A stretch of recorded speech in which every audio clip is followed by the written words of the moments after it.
வணக்கம். இந்த வீடியோவில் லார்ஜ் சாம்பிள்ஸில் டிஃபரன்ஸ் ஆஃப் ப்ரொபோர்ஷன்ஸை பேஸ் பண்ணி ஒரு ப்ராப்ளம் பார்க்கலாம். கொஸ்டின் பாருங்கள். A cigarette manufacturing firm claims that its brand A cigarette outsells its brand B cigarette by 8%.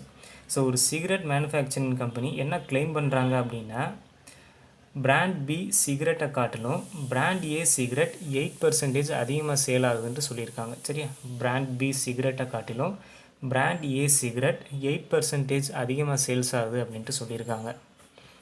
It is found that 42 out of a sample of 200 smokers prefer brand A. So ஒரு sample எடுக்கிறாங்க, அதில் 200 smokers எடுத்துக்கிறாங்க. இந்த 200 ஸ்மோக்கர்ஸில் 42 members வந்து brand A prefer பண்ணுறாங்க. Next, and 18 out of another sample of 100 smokers prefer brand B. இன்னொரு second sample எடுக்கிறாங்க, அதில் 100 ஸ்மோக்கர்ஸ் எடுத்துக்கிறாங்க. ஸோ இந்த 100 ஸ்மோக்கர்ஸில் 18 மெம்பர்ஸ் வந்து பிராண்ட் பி சிகரெட்டை ப்ரிஃபர் பண்ணுறாங்க. ஓகேவா? ஸோ இது முடிக்க கொடுத்துருக்கிறது எல்லாமே டேட்டா. ஃபஸ்ட் லைன் என்ன சொல்லியிருக்காங்க, இந்த கம்பெனி என்ன கிளைம் பண்ணுறாங்க, பிராண்ட் பி சிகரெட்டை காட்டிலும் பிராண்ட் ஏ சிகரெட்டோட சேல்ஸ் வந்து 8% அதிகமாக இருக்குது அப்படின்ட்டு சொல்லியிருக்காங்க. அப்போ டிஃப்ரெண்ட் சேல்ஸில் என்ன இருக்குது, ஒரு டிஃப்ரென்ஸ் இருக்குதுன்ட்டு அவங்க கிளைம் பண்ணுறாங்க. ஓகேவா? செகண்ட் லைனில் அவங்க என்ன சொல்லியிருக்காங்க அப்படின்னா, ஒரு சாம்பிள் எடுக்கிறாங்க. ஃபஸ்ட்டு சாம்பிள், அதில் எத்தனை ஸ்மோக்கர்ஸ், 200 ஸ்மோக்கர்ஸ். அப்போ இந்த சாம்பிள் சைஸ் வந்து எவ்வளோ இங்கே 200, அதாவது N1 = 200. ஓகேவா? இந்த 200 மெம்பர்ஸில் 42 மெம்பர்ஸ் வந்து என்னது, பிராண்ட் ஏ ப்ரிஃபர் பண்ணுறாங்க. அப்போ இந்த 42 அப்படின்றது வந்து என்னது, X1. ஸோ அப்போ இங்கே ஒரு ப்ரப்போசன் கொடுத்துருக்காங்க. 200ல் 42 மெம்பர்ஸ் வந்து பிராண்ட் ஏ ப்ரிஃபர் பண்ணுறாங்க அப்படின்ட்டு சொல்லியிருக்காங்க. அடுத்து ரெண்டாவது சாம்பிள், இந்த ரெண்டாவது சாம்பிள் எத்தனை ஸ்மோக்கர்ஸ் எடுத்துக்கிறாங்க, 100 ஸ்மோக்கர்ஸ் எடுத்துக்கிறாங்க. இப்போ இங்கே சாம்பிள் சைஸ் வந்து என்னது, 100. இது வந்து N2ன்னு டினோட் பண்ணிக்கோங்க. நெக்ஸ்ட், இந்த 100 ஸ்மோக்கர்ஸில் 18 மெம்பர்ஸ் வந்து பிராண்ட் பியை ப்ரிஃபர் பண்ணுறாங்க. அப்போ இந்த 18 அப்படின்றது வந்து என்னது, X2. இப்போ இந்த இடத்துல ரெண்டாவது ப்ரொப்போர்ஷன் கொடுத்துருக்காங்க, அதாவது 100 ஸ்மோக்கர்ஸில் 18 ஸ்மோக்கர்ஸ் வந்து பிராண்ட் பியை ப்ரிஃபர் பண்ணுறாங்கன்னு சொல்லியிருக்காங்க. ஸோ இது முடிக்க அவங்க கொடுத்துருக்கிறது எல்லாமே டேட்டாஸ். இப்போ கொஸ்டின் என்ன கேட்குறாங்கன்னா, test whether the 8% difference is a valid claim. So அந்த ஃபஸ்ட் லைனில் அந்த கம்பெனி சொன்னாங்க இல்லையா, ரெண்டு பிராண்டுக்கு இடையில் 8% டிஃப்ரென்ஸ் இருக்குதுன்னு சொல்லியிருக்காங்க இல்லையா, அந்த டிஃப்ரென்ஸ் வந்து வேலிட் தானா அப்படின்னு சொல்லிட்டு டெஸ்ட் பண்ண சொல்கிறாங்க. ஓகேவா? ஸோ அப்போ ப்ராப்ளமில் அவங்க என்ன சொல்கிறாங்க, 8% டிஃப்ரென்ஸ் இருக்குதுன்னு சொல்கிறாங்க. அது வந்து வேலிட் தானான்ட்டு நம்ம டெஸ்ட் பண்ண போகிறோம். ஸோ ஆஸ் யூஸ்வல் ஃபஸ்ட்டு எழுதோன்னா இந்த N1, P1, P2, N2 இந்த வேல்யூஸ் எல்லாத்தையுமே எடுத்து எழுதிக்கலாம். ஃபஸ்ட்டு சாம்பிளோட சைஸ் N1 எவ்வளவு, 200. அடுத்து செகண்ட் சாம்பிளோட சைஸ் N2 = 100. இது ரெண்டுமே கொஸ்டினில் கொடுத்துருக்காங்க.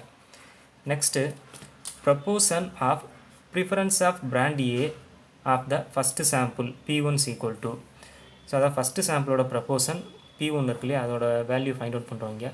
ஃபார்முலா வந்து X1/N1. ஓகேவா? X1/N1. X1ஓட வேல்யூ 42, N1ஓட வேல்யூ 200. ரெண்டே டிவைட் பண்ணும்போது 0.21 கிடைக்கும். Next, proportion of preference of brand B of the second sample P2. இப்போ செகண்ட் சாம்பிள் அதோட ப்ரப்போர்ஷன் ஃபைண்ட் அவுட் பண்ணுறோம். P2ஓட வேல்யூ வந்து X2/N2. X2ஓட value 18, N2ஓட value 100. 18/100 போடும்போது டிவைட் பண்ணோம்னா 0.18 கிடைக்குது. ஓகேவா? நெக்ஸ்ட் பாருங்கள்.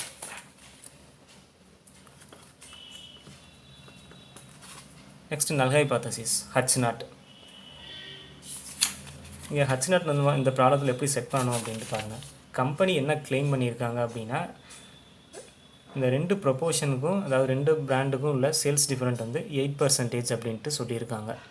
ஓகேவா? அப்போ டிஃப்ரென்ஸ் வந்து 8% அப்படின்னு சொல்லிட்டு நம்ம எடுத்துக்கணும். H0 வந்து P1 - P2, அதாவது இந்த டிஃப்ரென்ஸ் = 8%. 8%ன்றது வந்து என்னென்னா எப்படி எழுதலாம்னா 0.08 அப்படின்ட்டு எழுதலாம். ஸோ இந்த H0 இங்கே வேர்ஸ்ட் எழுதியிருக்கோம். There is a 8% difference in the sale of 2 brand. இது H0. நெக்ஸ்ட், இதுக்கு அல்டர்னேட் ஹைபோதசிஸ் செட் பண்ணுறோம். H1 அப்படின்றது இந்த H0க்கு ஆப்போசிட்டாக இருக்கணும். H0ல் ஈக்குவாலிட்டி வந்திருக்கனால H1ல் என்ன யூஸ் பண்ணணும்னா நாட் ஈக்குவல் டு யூஸ் பண்ணணும். ஸோ அப்போ P1 - P2 not equal to 0.08. இங்கே நாட் ஈக்குவல் டு வந்திருக்கிறனால 2 tailed அல்டர்னேட்டிவ் டெஸ்ட்டு யூஸ் பண்ணணும். சரியா? 2 tailed அல்டர்னேட்டிவ் டெஸ்ட் யூஸ் பண்ணணும். சரி, இப்போ இதோட ப்ராப்ளமில் நம்ம பார்த்தோம் அப்படின்னா, கொடுத்துருக்க டேட்டாவில் பாப்புலேஷன் ப்ரொபோர்ஷன் அப்படின்றது அவங்க கொடுக்கவே இல்லை. ஓகேவா? அப்போ நம்ம ஃபஸ்ட்டு இப்போ பாப்புலேஷன் ப்ரொபோர்ஷன் நம்ம ஃபைண்ட் அவுட் பண்ணிக்கணும். The population proportion is not given. We can find it by, so population proportion capital P கொடுக்காதனால இந்த ஃபார்முலா யூஸ் பண்ணி நம்ம ஃபைண்ட் அவுட் பண்ணுறோம். capital P is equal to n1p1 plus n2p2 whole divided by n1 plus n2. So இந்த values எல்லாத்தையுமே நம்ம இங்கே substitute பண்ணி simplify பண்ணால் பியோட வேல்யூ என்ன கிடைக்கும்னா 0.20 அப்படின்ட்டு கிடைக்கும். நெக்ஸ்ட்டு கேபிட்டல் Q நமக்கு வேணும். கேபிட்டல் Qக்கு ஃபார்முலா வந்து என்னது 1 மைனஸ் கேபிட்டல் P.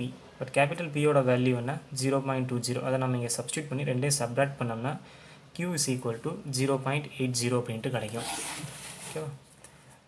ஸோ அப்போ இது முடிக்க நம்ம இந்த N1 P1 P2 N2 and capital P capital Q இந்த வேல்யூஸ் எல்லாத்தையும் ஃபைண்ட் அவுட் பண்ணியாச்சு. H0 H1 செட் பண்ணியாச்சு. நெக்ஸ்ட் என்ன ஃபைண்ட் அவுட் பண்ணணும்? Test statistic Z find out பண்ணணும். ஓகேவா? ஸோ டெஸ்ட் ஸ்டாட்டிஸ்டிக் Z இந்த ப்ராப்ளத்தை பொறுத்த முடிக்க என்னென்னா small p1 minus small p2 minus of capital P1 minus capital P2 whole divided by square root of capital P into capital Q into 1 by n1 plus 1 by n2. So இந்த formula எப்போ use பண்ணணும் அப்படின்னா இந்த capital P1 not equal to capital P2ன்னு இருக்கும்போது இந்த formula நம்ம use பண்ணணும். ஓகேவா? ஏன்னா நம்ம இங்கே டிஃப்ரென்ஸ் பாருங்கள், ரெண்டுக்குமே டிஃப்ரென்ஸ் வந்து 0.08ன்னு சொல்லியிருக்கோம். அப்போ மீனிங் என்ன அப்படின்னா P1 not equal to P2 இந்த மாதிரி டிஃப்ரென்ஸ் இருக்குது நம்மளுக்கு. ஸோ இந்த நாட் ஈக்குவல் டு வரும்போதெல்லாம் இந்த ஃபார்முலா நம்ம யூஸ் பண்ணணும். ஸோ இப்போ இந்த P1 P2 இந்த வேல்யூஸ் எல்லாத்தையும் நம்ம சப்ஸ்டியூட் பண்ணி சிம்பிளிஃபை பண்ணோம்னா Z ஈக்குவல் டு என்ன கிடைக்கிது மைனஸ் 1.02. Z கண்டுபிடிச்சதுக்கப்புறம் மாடுலஸ் Z வேல்யூ நம்ம ஃபைண்ட் அவுட் பண்ணணும். மாடுலஸ் Z ஈக்குவல் டு என்ன வரும்? இந்த மைனஸ் எடுத்துருவோம். அப்போ 1.02 அப்படின்ட்டு கிடைக்கும். ஸோ அப்போ மாடுலஸ் Z ஃபைண்ட் அவுட் பண்ணியாச்சு. மாடுலஸ் Z ஃபைண்ட் அவுட் பண்ணதுக்கப்புறம் என்ன ஃபைண்ட் அவுட் பண்ணணும்? Z ஆல்ஃபா ஃபைண்ட் அவுட் பண்ணணும்.